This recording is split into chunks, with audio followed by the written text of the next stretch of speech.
Ebios, tsaka Powerway, Ebios, nagbibigay ako sa kanila ng Ebios.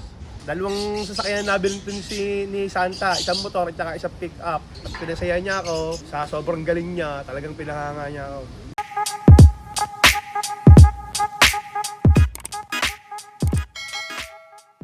Magandang hapon sa inyo mga kalapatids. Ako nga pala si Marvin Neri, ang pink championship ng Milagrosa, Calamba, Laguna. Yun, siyempre bago natin simulan tong video to yon, sir, maraming salamat po sa pag-good luck na makapag-loop visit sa'yo. Yun sir, pwedeng may pasyal mo kami sa loop mo. Ito, kaprasyo lang itong loop natin. Tayo na. Yun, tara, samahan nyo kami, let's go. Welcome po kayo mga kaibo dito sa aking flyers loop, sa aking mga flyers loop. Ito mga kalapatid, so simple lang ng kulungan nyo. Ito, bali pang norte na to. Oo. Oo boss, ayan, mga puro pang norte na yan. Ilang birds to, boss? 11 yan eh. Ayos, marami-rami kang pang norte, no? Hmm. Pero ikaw pala sir, sang mga club naglalaro? Ako sa MRPC. Naglalaro ako sa SLRPC. At saka sa BBC. Ito naman, ito nasa gitna, ito ang ating mga, syempre, mga pan-summer. Ayos to mga kalapatid, so. Yan, may malunggay pa siya mga kalapatid, so. Lagi ka nagbibigay ng malunggay. Nagbibigay ako ng malunggay pag halimbawang Martes tsaka Webes. Yun, nagbibigay ako ng malunggay. Ito mga pang SDR natin. Ito pang south niya pala mga kalapatids. Ayun ang nilalaban natin sa South ngayon. Nakapwesto pa rin kahit papano. Sa bubong, kalahatian lang. Ba't kalahatian lang yung bubong?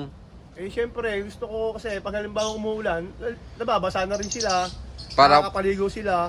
Para sila na bahala kung maliligo o hindi. Pag yun, halimbawa umuulan, kaya ginanyan ko, sabi ko, pag halimbawa mainit, nakakarawan sila, yan, pwede sila magpa-araw doon. Oo nga ito mga kalapatid, so. Tapos ito, ba't may ano dito? Alin? Para saan to? Yan at pag halimbawa nalalit ng ibon, diyan ko nilalagay. Late nang uwi. Oo, pag halimbawa late ng uwi, actually, nakakain na lahat sila, dito ko naman papakainin yung late. Okay, tama. Buti hindi ka nahihirapan magpapasok dito pag galing karera, may puno oh. Hindi. Madali lang papasok dito. Basta pag ang ibon ni aral sa'yo, sarili mo, aral sa akin, hindi ako mahihirapan dyan. Diba pasok, pag galing sa karera, ayoko na nakatambay. Pati ang ibon ko, ayoko nakatambay kung san-san dito. Nakatambay dyan sa bubaw, nakatambay doon, nakatambay sa kapitbahay. Ayoko, ang gusto ko lahat, nasa loob sila ng kulungan.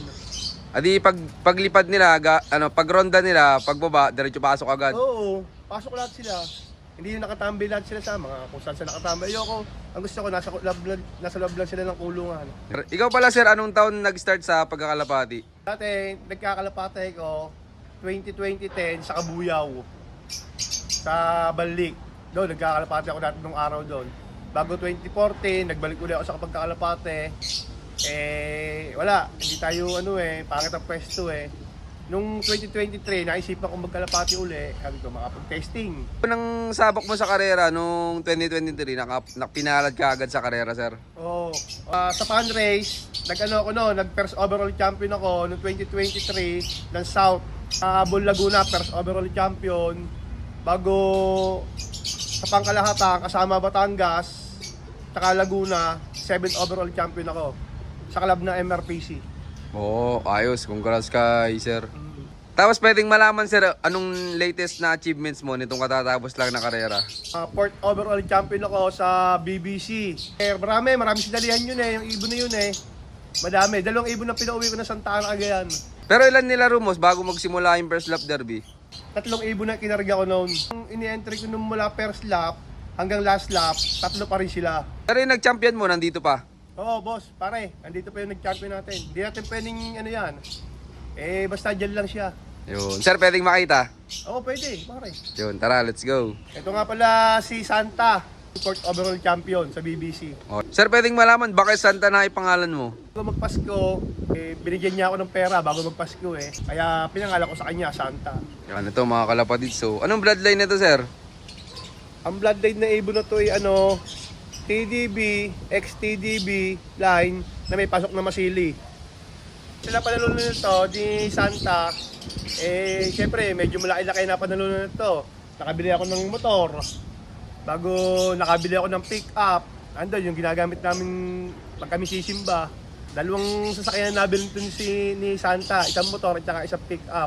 Wow. Sa halagang pera na panalunan ko dito sa ibon na to. Yan, congrats sir. Pero sir, kamusta yan nung kinakarera mo simula nung first lap derby? Itong ibon na to, kasali to sa kasali to sa pan race din. Nabutasan to ng isa ng pan race nung first lap. Binanat ko ng derby, yun, nagtuloy-tuloy siya, puro 1,000 speed. Hanggang kundon, 1,000. Nung nag-apa rito, medyo, syempre, nahirapan to. Gawa ng sobrang hirap ng karera noon. Naulan, maghapon umuulan. Bali, 800 na lang pataas ang speed dito. Bago nung nagsantaan na, speed dito, 900. Ay, yung Santa Ana, mahirap din yung karerang yun eh, no? Oo, gawa ng ulanan yun eh. Maghapon na ulan nun eh. Ba't kayo lumulusot sa ulan? Dalawang ibon lumulusot sa ulan eh. Ayos. Pero gaano ka kasaya sir nung dumating yan, nung galing last lap? Aba, automatic, punta ako kay Commander, andyan na si Santa, umuwi na. Magkakapera ka. Sabi sa asawa ko, magkakapera ka. Yun, siyempre, masaya. Bago tumingin ako sa clacking, yung pala, 3rd overall champion ako. Bago mo kinabukasan, may naklak pala sa Cavite, naging 4th overall champion na lang ako. Si Papa, no? Pero okay lang yun, basta andito yung ibon, at pinasaya niya ako, sa sobrang galing niya, talagang pinahanga niya ako. Congrats sir.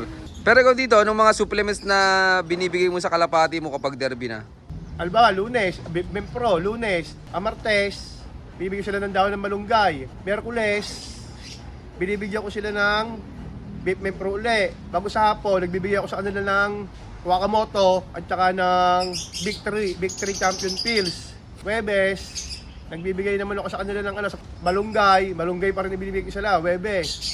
Bernes, Beef Pro uli. Gamit din ng Doxylac sa tubig, Doxylac para maiwasan yung mga sipon nila sa sipon, at saka one eye. Pag Sabado, alam ba ang kargahan, pag Sabado, nagbibigay ako sa kanila ng Power Wings. Wings at saka siyempre, Ebios. Yun ang sikreto mo dito. Ebios, tsaka Power Wing. Ebios, nagbibigay ako sa kanila ng Ebios. Yan, maraming salamat sir. Anong diskarte mo dito sir pag derby na? Pag derby, hindi pa pwede silang patulog-tulog sa kulungan. Kailangan, pag hapon, lipad sila. Alam ba galing sa karera, linggo, uuwi sila ng linggo. Pahinga sila dyan, maghapon. Lunes, pahinga pa rin sila, maghapon pa rin sila pahinga dyan, Lunes. Martes, paikutin ko lang sila dito. Mga 2 ikot lang, pasok ulit sa loob ng kulungan, pahinga na ulit sila. Miyerkules, babatayin ko yan, maghapon lilipad yan, hindi pwede nakatambay yan. Umaga, tanghali, hapon. Oo, hindi. Magpalipad ako, sa loob ng isang araw, 8 beses, 7 beses. Minsan pa nga, naabot pa yung 9 na beses eh. Ayos ano, talaga palang tutok na tutok ka sir sa karera, ano? Hindi naman, kasi nabiyahe rin ako ng tricycle eh. Nabiyahe rin ako. Kumbaga dumidiskarte ka na lang. Oo, pag halimbawang uwi na ako, makauwi na. Papaliparin ko ang mga ibon. Kailangan lumipad ng ibon, hindi pwede nakatambay. Uuwi ako, papaliparin ko yan. Bibigyan ko sila ng oras para sa kanila paglipad. Nagaya naman ng sistema eh. Buti ko hindi nagaya ng sistema eh. Pero mata mo, 2023 tayo nag-umpisa, 2024, champion tayo ng 2023, 2024, dali ulit tayo ng 2024. Ibig sabihin, yung sistemang ginagawa ko sa kanila, sa pag-aalaga ko, naando na. Umi-eksakto na sa pag-aalaga ng kalapate. Hindi lumalabis, hindi rin kumukulang. Yun, maraming salamat sir. Pero sir, tingin mo ano yung pinakang importante sa pagkakalapati para manalo? Siyempre, alagaan mo ng maayos, pakainin mo ng maayos, malinis na pagkain, paliparin mo ng maganda, painumin mo ng malinis na may kasamang vitamins. At siyempre, kailangan titignan mo rin lagi yung mga katawan niyan. Katawan, mas maganda ang titignan mo sa ibon, sa kalapate, ay yung mga bunganga nila, lalo pag kinakarera mo na. Hindi mo pwedeng hindi sisilipin ng mga bunganga ng ibon. Kailangan yan, tuwing Miyerkules, na mga bunganga ng ibon o kaya Martes. Kasi, anong araw ba kinakarga ibon? Di ba, Biyernes pag derby? O ngayon nga, Webes. Webes. Siyempre, kailangan Martes pa lang, Martes pa lang, titignan mo. Pero Lunes, pahinga mo mula ibon ng Lunes. Baka stress pa siya eh. Kinabukasan mo tignan, mga Martes. Pag halimbawang nakita mo madumi na mo nila at may mga sugat, may mga parang keso-keso na, kailangan tanggalin mo yun. At magamot mo yun, magamot mo sa loob ng 2 araw yon bago dumating ang loadingan.